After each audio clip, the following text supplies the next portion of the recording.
প্রিয় দর্শক, আসসালামু আলাইকুম। আমরা আজকে কিছু ইংরেজি শব্দ দেখব যেগুলোর উচ্চারণ প্রায় একই রকম হলেও এর বানানটি ভিন্ন এবং এর অর্থও ভিন্ন হয়ে থাকে।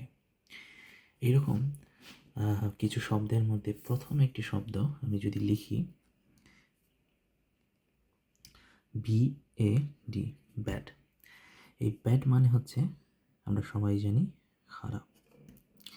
এখন এই BAD এর পরিবর্তে যদি আমি লিখি BED, এর অর্থ পরিবর্তন হয়ে যাবে বিছানা। শুধুমাত্র এর স্থলে যদি আমরা ই বসিয়ে দিই তবে এর অর্থ হবে ভিন্ন। BAD ব্যাড মানে হচ্ছে খারাপ, BED ব্যাড মানে হচ্ছে বিছানা। অনুরূপভাবে আমরা যদি লিখি DIE, ডাই। এই ডাই মানে হচ্ছে মৃত বা মরা। এখন এই আইয়ের জায়গায় যদি আমরা লিখি DYE, ডাই, তবে এর অর্থ হয়ে যাবে রং করা। সো এইভাবে শুধুমাত্র একটি শব্দ বা একটি লেটার চেঞ্জ করার মাধ্যমে আমরা কিন্তু অর্থের পরিবর্তন লক্ষ্য করছি, যেখানে উচ্চারণ ঠিকই রয়েছে। চলুন আরও কিছু শব্দ দেখে নেওয়া যাক। আমরা যদি লিখি FAIR, ফেয়ার মানে হচ্ছে ন্যায্য। এখন এই ফেয়ারের আমরা যদি F ঠিক রেখে ARE লিখি, তার অর্থ হয়ে যাবে ভাড়া।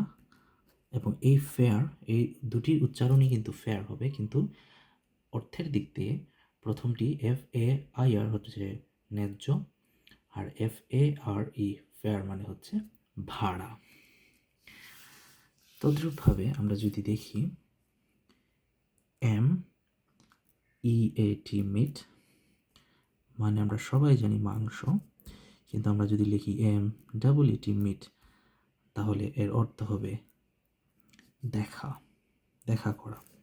সো এই যে দেখা করা, এর অর্থ হয়ে যাবে, যদি আমরা লিখি MEAT, মিট, কিন্তু আমরা যদি লিখি MEAT, তাহলে সেই মিটের অর্থ হবে মাংস।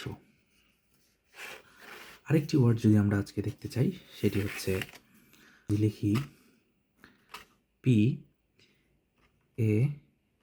PAPER, paper. এই পেপার এর বাংলা অর্থ হচ্ছে আমরা সবাই জানি কাগজ, কিন্তু আমরা যদি লিখি PEPPER, সেই পেপারের অর্থ হয়ে যাবে মরিচ। এখন লক্ষণীয় যে PAPER, এই পেপারে প্রথমে একটি এ এবং পরে একটি ই রয়েছে, মাঝখানে পি। আর মরিচের যে পেপার, সেটির উচ্চারণে প্রথম এর স্থলে ই, পরে ই এর স্থলে কিন্তু ই রয়েছে, কিন্তু দুইটি পি যুক্ত হয়েছে, অর্থাৎ একটি স্থলে দুইটি পি যুক্ত হয়েছে, ডাবল পি। PAPER এর স্থলে PEPPER। প্রথমটির অর্থ হচ্ছে কাগজ, দ্বিতীয়টির অর্থ হচ্ছে মরিচ। এই ধরনের আরও নতুন নতুন শব্দ শিখতে এই চ্যানেলটিকে সাবস্ক্রাইব করে রাখতে পারেন।